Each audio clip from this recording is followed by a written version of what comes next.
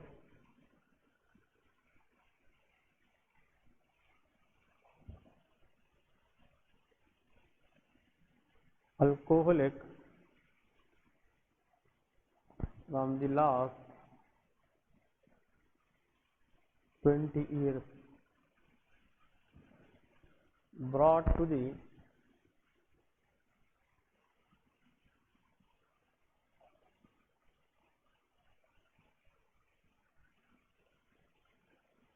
emergency with attack of continuous attack of seizure for more than 6 minutes, for more than 6 minutes, dribbling of urination,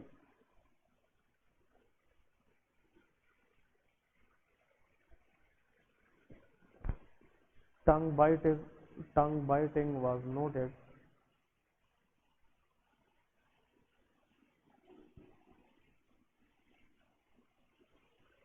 and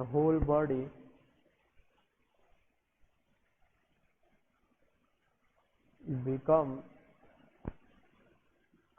whole body become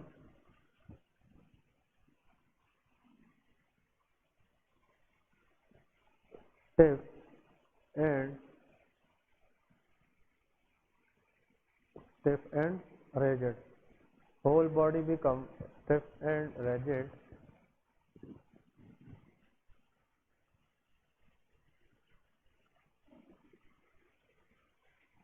most likely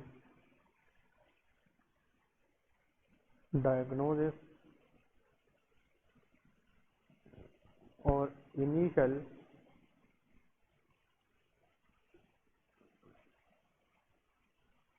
drug of choice.